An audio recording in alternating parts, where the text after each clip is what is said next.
is an Artificial show of OBN, Oromia Broadcasting Network. I'm Anwar Kari, your host. My guest today is an anthropologist, actually Oromized anthropologist, became an Oromo Amin. Her name is Dr. Lokho. Stay tuned, and I gotta ask her a lot of things about what she has done in Oromia here. Doctor, welcome to this show. Thank you so much for inviting this show. Let's begin from your profile. Where is your birthplace? Japan. Japan where? Near Tokyo, 90 kilometers far from Tokyo. And I know that you're an anthropologist with a PhD, but let's begin about on your education background from your BA. Let's begin. Where did you study your BA and what did you study? Okay, I studied sociology in Hosei University in Tokyo. First degree, yeah, BA. Then after that, for MA, I studied anthropology in Kyoto Prefectural University in Kyoto. Then PhD, I studied historical and regional historical anthropology in National Ethnological Museum. And you came to Ethiopia. How did you come to Ethiopia at the beginning? Yeah, in the world, I have to choose one place for research field. Then I wanted to go to pastoral society in the world, and I want to go to Africa. It's because it's far from me, far from Japan. I need to go to a different world. So that's why I wanted to come to Africa first. But which area? Yeah, north, south, east, west. Then I choose first. My first choice is Sudan. All right. I wanted to go to Sudan.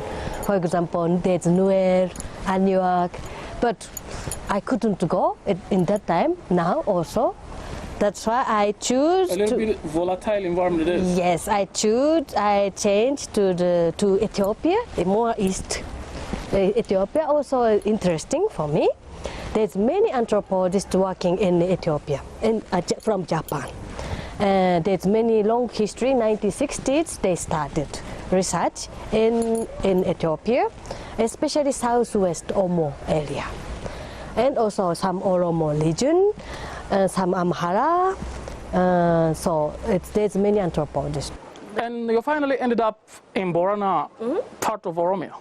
Yes, I chose, look, them pastoral society. Okay, in Ethiopia, pastoral society, Afar, Somali, and also within the Oromo, Karayu, and also Borana, there's several places. But I think it's, I choose Borana. Yeah. Why that? There's many reasons. There's a long story.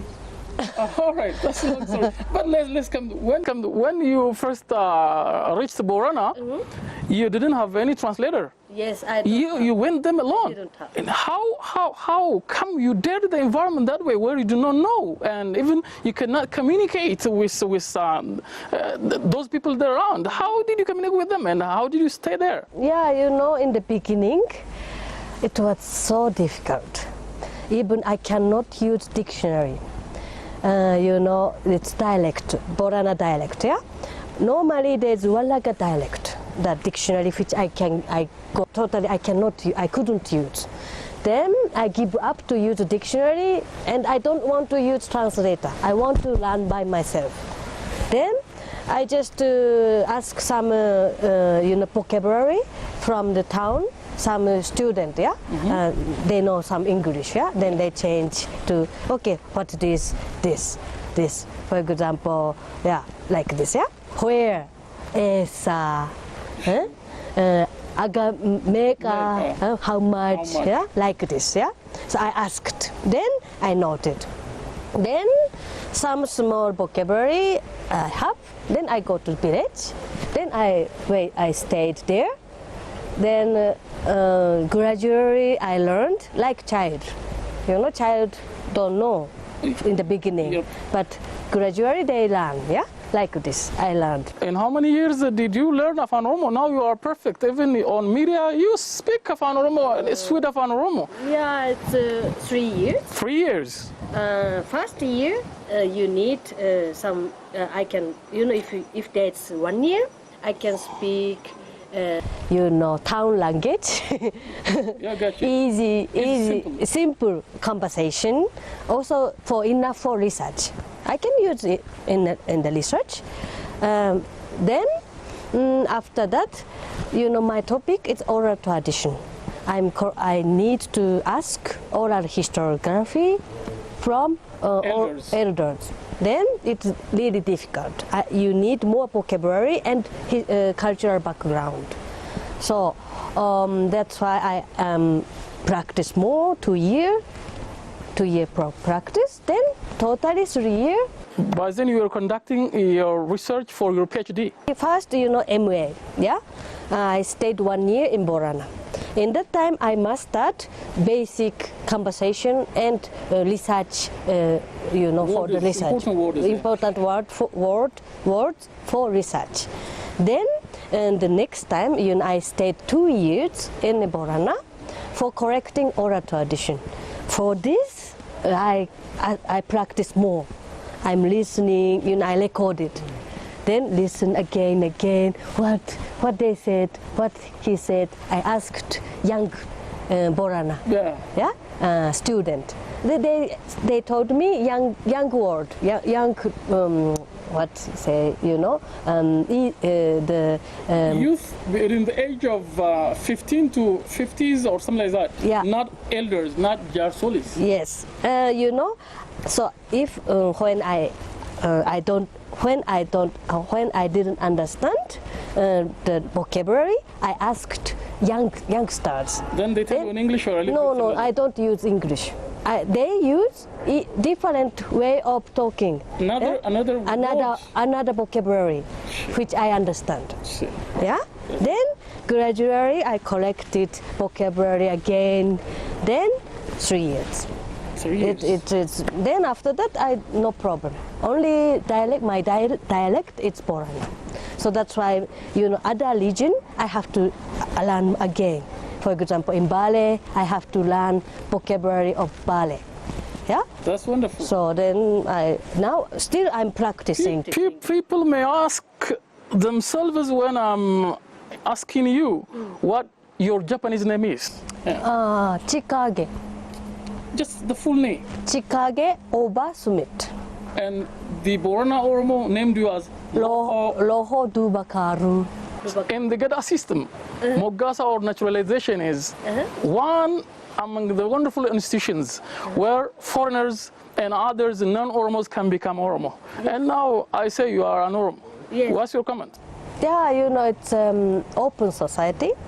Especially pastoral society, it's so open. Integration, try to integrate people to put into their society. So this is the total pastoral society. But if you go to agricultural society, again different social system. So especially Borana, they open and they dialect. They asked you directly, what do you do? Here. Yeah, here. What do you want? Like this. Yeah? Then I tell this. Then they said, okay, you came for learn Ada. Okay, Ada is important. Culture is important. So that's why it's, then they understood. Then they tell me many things. But before they wondered why foreigner came to us and live in the village. Why? I mostly say the Oromo is the people in Africa who welcome strangers and guests with wide arm and with this Gada system, which has recently been described by UNESCO and indigenous African democracy, I always say. And you have contributed a lot in this regard because you have studied the oral literature of the Oromo people, of Borana specifically. Oral historiography of, because as an anthropologist you studied that. And did you publish books related to this? Yes, I published 2016. The title is The Oral Chronicle of Borana in Southern Ethiopia. and include Borana text, plus English translation and annotation, plus analysis. So like this. I should have. It doesn't matter. The very thing is the contribution that we Yes. wanted. Then- What about in Japanese? In Japanese, it's also said of the construction and preservation of history without writing system. Say it in Japanese. Yeah, it's 無文字社会における、歴史の生成と記憶の基本。 Wow, I wish that I would know Japanese. Look, it doesn't matter, no? Yeah, and I wanted to change into translate into English because I want to, distribute. I mean, many people should read. Should read and understand it. Yeah, Japanese, only Japanese. So if I write Japanese book, I'm happy, but only Japanese can read. But English everywhere now. Non-Oromo speaker in Ethiopia and also in the world.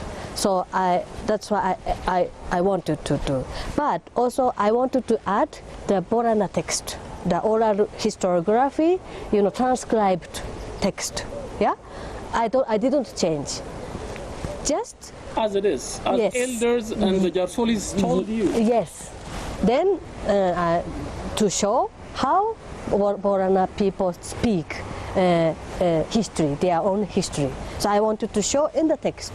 So then I'm happy now it will distribute in everywhere, Bookstores and whatever. in America, in Europe, in Canada. Ethiopia.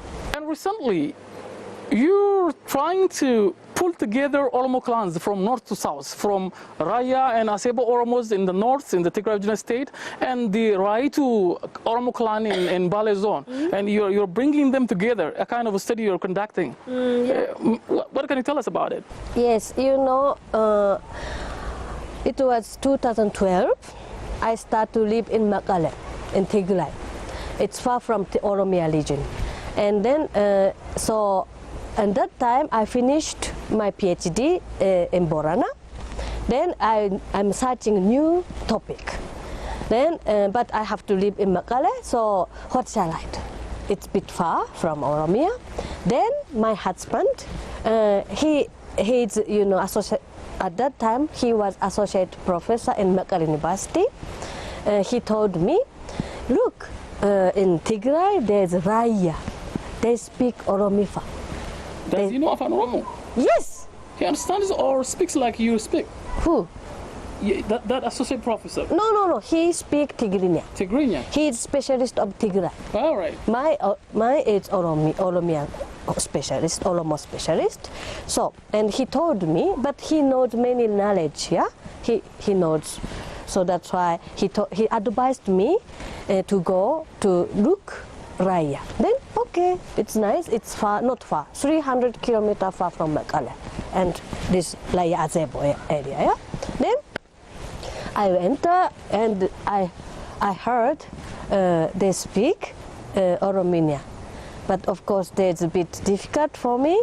The total bit dialect, yeah, different from Borana dialect. But then I start to learn their society and also history, and I asked how they come, when,